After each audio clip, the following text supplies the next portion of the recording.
जय हिंद फ्रेंड्स, नमस्ते। आप देख रहे हैं समाधान स्टडी और आप सभी विद्यार्थियों का स्वागत है इस बेहतरीन सेशन में। और इसमें मैं आपको प्रीवियस ईयर के क्वेश्चन करवाता हूं और आशा करता हूं इन क्वेश्चन को लगाने के बाद आप में जो है कुछ नयापन महसूस होता होगा और आप लोग की स्टडी बिल्कुल स्ट्रांग होती होगी। तो चलिएगा, अगर आप लोग चैनल में नए हैं तो चैनल को सब्सक्राइब जरूर करिएगा और अधिक से अधिक बच्चों को बताइए कि सर की यह क्लास आपके लिए बहुत इंपॉर्टेंट है, ताकि आप लोग जो है अपनी प्रिपरेशन को, स्टडी को क्या करेंगे और स्ट्रॉन्ग करेंगे यह सेशन लगाने के बाद। तो चलिएगा, सेशन स्टार्ट करता हूँ। आपको जो है बहुत ही महत्वपूर्ण मैं क्वेश्चन करवा रहा हूँ। यह क्वेश्चन आपके प्रीवियस ईयर वाले हैं। निम्नलिखित में से कौन से दो कुलों में अधिकतम जनसंख्या में उपयोगी पौधे हैं? देखिएगा, पहले में दिया है आपका फेबीसी और आपका पोएसी, दूसरा दिया आपका लिगिएसी और आपका सोलेनेसी, थर्ड में दिया आपका लिगिएसी और पोएसी और चौथे में दिया आपका मालवेसी और फेब्रिकेसी। तो करेक्ट आंसर की बात कर लूँगा। इस अंतिम में आपको अपने मार्क्स जरूर कमेंट करके बताएं कि आपने कितने मार्क्स को अचीव किया है, आपके कितने मार्क्स आते हैं। करेक्ट आंसर की बात कर लूँ तो आपका आंसर होने वाला है option number A. First he answer सही होगा आपका, फेबेसी और आपका पीएससी। ठीक है, यह आपका करेक्ट आंसर होगा। चलेगा, आगे चलते हैं। देखिएगा, नेक्स्ट क्वेश्चन आपसे पूछा गया था, क्या है नेक्स्ट क्वेश्चन, कि गेहूं की किस्म पटलस 66 को निम्नलिखित में के लिए विकसित किया गया था?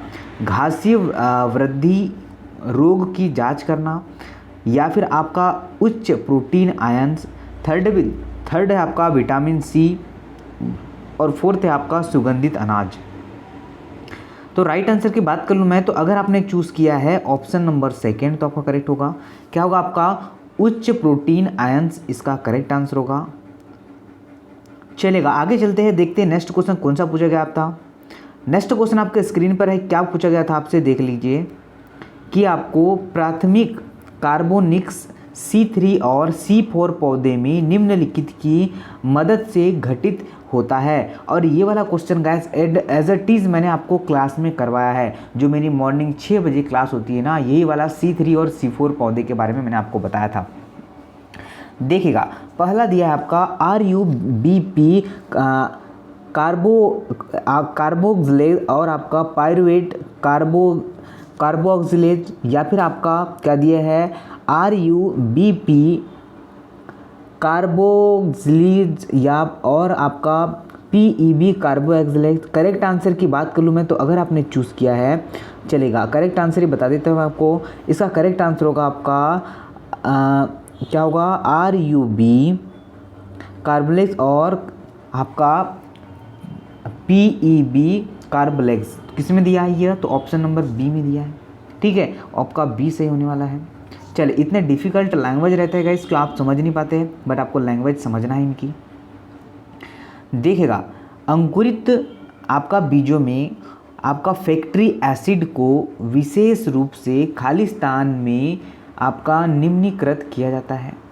ऑप्शन नंबर फर्स्ट दिया है आपका प्रोटोप्लास्टिस, सेकंड में दिया है आपका माइटोकॉन्ड्रिया, थर्ड में दिया आपका ग्लाइऑक्सीसोम और फोर्थ में दिया आपका पैराक्सीसोम। तो क्या आंसर होगा? देखिएगा, आपका आंसर होने वाला है ऑप्शन नंबर थर्ड। ठीक है, क्या होगा आपका ग्लाइऑक्सीसोम इसका करेक्ट आंसर होगा, जो आपका बिल्कुल सही होगा अगर आपने ऑप्शन नंबर सी चूज़ किया है तो। चलेगा, नेक्स्ट देखिए, एक क्षैतिज सड़क पर कम से कम दूरी में एक कार को रोकने के लिए किसको खालिस्तान, आपको इसके आगे का बताना है। देखिए, सरकने से बचाने के लिए कसकर ब्रेक को लगाना चाहिए, कसकर ब्रेक लगाना चाहिए ताकि पहिए घूर्णन बंद कर दे, मतलब वहाँ पर घूर्णन बनाना बंद कर दे, इंजन को बंद कर देने और ब्रेक न लगाए, या फिर आपका ब्रेक को लगाए और छोड़ दे। करेक्ट आंसर देखिएगा आप लोग क्या होगा, कि देखिए, सरकने से बचाने के लिए सरक कर ब्रेक लगाना चाहिए, मतलब कसकर उसे ब्रेक लगाना चाहिए। क्या होगा? ये ऑप्शन नंबर फर्स्ट ही आपका करेक्ट आंसर होगा। ठीक है, अगर आपने ऑप्शन नंबर ए चूज़ किया है तो आपका करेक्ट आंसर होने वाला है क्या? ऑप्शन नंबर ए है। चलिए देखिए, न्यूटन का शीतलन नियम किसके लिए वैध होता है? उच्च तापमान के लिए, बड़ा तापमान अंतर के लिए, छोटा तापमान अंतर के लिए, या फिर निम्न तापमान अंतर के लिए। इजी क्वेश्चन है, आप लोगों ने बना लिया होगा। छोटा, ठीक है, स्मॉल टेम्परेचर डिफरेंस के लिए ऑप्शन नंबर आपका क्या होना चाहिए, इसका है सी आंसर इज करेक्ट होगा। चलिएगा आगे चलते हैं, देखिएगा नेक्स्ट क्या पूछा है कि कौन सा हाइड्रोकार्बन मुख्य रूप से गोबर गैस में उपस्थित होता है। ब्यूटेन, प्रोपेन, मीथेन, एथेन, तो ये तो मीथेन होगा। ठीक है, क्या है आपका मीथेन होने वाला है। ऑप्शन नंबर अगर आपने सी किया तो इजी क्वेश्चन था। चलिए, तो इस तरीके से इजी भी क्वेश्चन आपसे पूछ लिया। देखिए शक्ति की यूनिट पूछ लिया आपको, ये तो आपको भंडारा भर के मैंने इतने बार बता दिया है कि आप लोग जो है बिना इसके, तो देखिए प्रीवियस ईयर में पूछा गया आपको क्या है, एम्पियर है, ओम है, आपका ओट है या फिर ओल्ट है, ये तो पता है आपको सर जी क्या होने वाला है, इसका ओल्ट होने वाला है। ठीक है, थर्ड इसका राइट आंसर है। अगर आप लोग हमारे रेगुलर स्टूडेंट हैं तो ऐसे नॉर्मल वाले क्वेश्चन तो आप लोग गलत नहीं करेंगे। चलिए, ये थोड़ा बड़ा क्वेश्चन है, देखिए क्या पूछा है कि बल की स्थिर वैद्युत की रेखाओं के बारे में निम्नलिखित में से कौन सा कथन सत्य है। क्या पूछा इसने, सत्य कथन के बारे में पूछ लिया है। पहला ऑप्शन है आपके लिए, बल की स्थिर वैद्युतिकीय रेखा एक विद्युत क्षेत्र में नकारात्मक आवेशित निकाय से शुरू होकर निरंतर घूमती रहती है और सकारात्मक आवेशित निकाय में समाप्त होती है। बल की स्थिर वैद्युतिकीय रेखाएं एक दूसरे को क्या करती, प्रतिच्छेदित करती है। थर्ड में दिया है आपका कि बल की स्थिर वैद्युतिकीय रेखाएं एक आपका विद्युतीय क्षेत्र में नकारात्मक आवेश निकाय से दूर होकर गैर निरंतर घूमती रहती है और सकारात्मक आवेश निकाय को में क्या होती है, समाप्त होती है। और फोर्थ आपसे बोला है इन्होंने, क्या है फोर्थ, तो बल की स्थिर वैद्युतिकीय रेखाएं एक विद्युत क्षेत्र में सकारात्मक आवेश निहित से शुरू होकर निरंतर घूमती रहती है और धनात्मक आवेशित निकाय में क्या होती है, समाप्त हो जाती है। आंसर अगर सभी बच्चों ने क्या चूज़ किया है, बल की स्थिर रेखाएं एक दूसरे के सकारात्मक आवेश से शुरू होकर चलिए निरंतर घूमती रहती है। ऑप्शन नंबर 4 इसका नकारात्मक निकाय समाप्त करती, फोर्थ इसका करेक्ट आंसर था। इतना बड़ा क्वेश्चन था, चलिए इसमें पढ़ने में आपका टाइम वेस्ट हो जाता है। निम्नलिखित में से किस विटामिन में एक धातु परमाणु है। चलिए okay, B6 B vitamin A, vitamin आपका 2 या फिर 12 है, तो 12 में तो कोबाल्ट होता है, यह तो आपको पता ही है। ठीक है, क्या है आपका 12 में विटामिन B12 में कोबाल्ट होता है, यह ध्यान रखना है। और इसका नाम भी कोबाल्टनिया होता है। ठीक है, कोबाल्ट होता है इसमें। चलेगा आगे चलते हैं, बहुत इजी क्वेश्चन है गाइस, बहुत इजी क्वेश्चन पूछ लिया आपको यहाँ पर। देखिएगा क्वेश्चन है आपका कि ग्लूकोज और फ्रक्टोज को खाली स्थान की उपस्थिति में एथेनॉल में परिवर्तित किया जाता है। जाइमेज, इन्वर्टेज या फिर आपका लिपिड या फिर आपका थाइस्टेस, तो क्या आंसर होगा, करेक्ट आंसर इज द जाइमेज। क्या होगा, जाइमेज इसका करेक्ट आंसर होगा। यहाँ पर आपका जाइमेज आएगा कि ग्लूकोज और फ्रक्टोज को जाइमेज की उपस्थिति में एथेनॉल में परिवर्तित किया जाता है।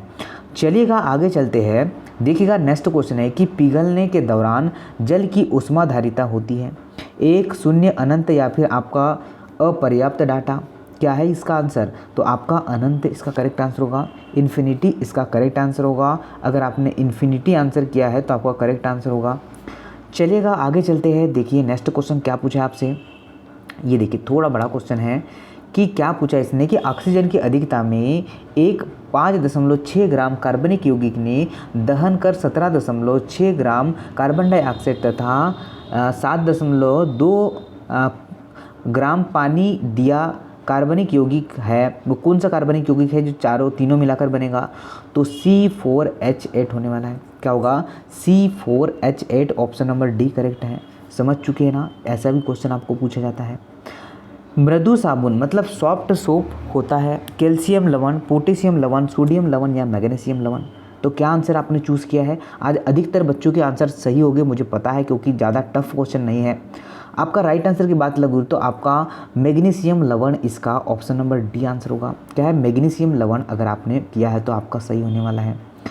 चलिएगा आगे चलते हैं, सामान्य वायुमंडलीय दाब होता है, क्या होता है 76 m of Hg या फिर आपका 76 चलिए Hg 76 न्यूटन मीटर स्क्वायर या फिर आपका 76 पास्कल होने का। तो वायु दाब तो आपको Hg में मापा जाता है, ये तो पता होगा। तो option number B 76 centimetre of Hg इसका करेक्ट आंसर होगा। चलेगा, अपेक्षित घनत्व की यूनिट क्या है? अपेक्षित घनत्व की यूनिट पूछ लिया आपसे, तो देखिएगा क्या है आपका, तो नो यूनिट कोई यूनिट ही नहीं होती, या फिर आपका घन मीटर पर केजी होगा, केजी घन मीटर होगा, या फिर आपका ग्राम सेंटीमीटर क्यूब होगा। क्या आंसर होगा? तो कोई भी यूनिट नहीं होती है अपेक्षित घनत्व की, ऑप्शन नंबर ए राइट होगा। चलिए, इतना इजी क्वेश्चन आपसे पूछ लिया है। आगे चलते हैं, फिर नेक्स्ट क्वेश्चन आपसे पूछा गया है कि विराम से स्वतंत्र रूप से गिरने वाले एक निकाय द्वारा अर्जित वेग होगा इसके गिरने के समय के व्युत्क्रमणपाती, इसके गिरने के समय के वर्ग के व्युत्क्रमणपाती, इसके गिरने के समय के वर्ग के सीधे अनुपातिक, या फिर आपका इसके गिरने के समय के सीधे अनुपातिक। चलेगा, करेक्ट आंसर क्या होगा? अगर आपने इसके गिरने के समय के सीधे अनुपातिक आंसर किया है, इसे गिरने, ऑप्शन नंबर डी, तो बिल्कुल सही होगा।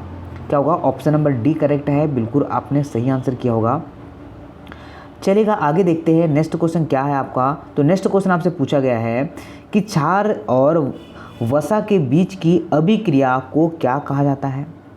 जल अपघटन, साबुनीकरण, या फिर आपका आसवन, या फिर आपका निर्जलीकरण। क्या आंसर होगा? देखिएगा, सभी बच्चों को बता दूं, इसका आंसर होगा साबुनीकरण, ये ध्यान रखना है आपको। चलिए, सैम्पोनिफिकेशन आपका ऑप्शन नंबर 2 करेक्ट है। क्या होगा? ऑप्शन नंबर 2 करेक्ट होगा, जो बहुत सारा आपने सही किया होगा। आगे चलते हैं, देखिएगा नेक्स्ट क्वेश्चन क्या है। नेक्स्ट क्वेश्चन है, एक सरल लोलक की समयावधि होती है किसी स्थान पर g के मान के व्युत्क्रमणपाती, किसी स्थान के g के मान के वर्ग के उत्क्रमणपाती, किसी स्थान के g के मान के घन के सीधे अनुक्रमणपाती, या फिर किसी स्थान पर g के मान के वर्गमूल के सीधे अनुक्रमानुपाती। तो करेक्ट आंसर क्या होगा कि आपका किसी स्थान के g के मान के व्युत्क्रम के आपका, चलिए ऑप्शन नंबर बी वर्गमूल के व्युत्क्रम के बराबर होता है, ऑप्शन नंबर सेकंड आंसर है।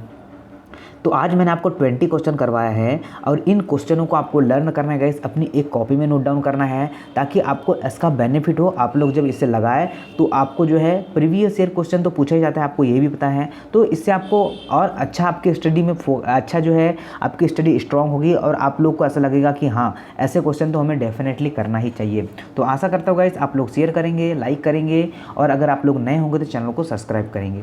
चलिए, जय हिंद, नमस्ते।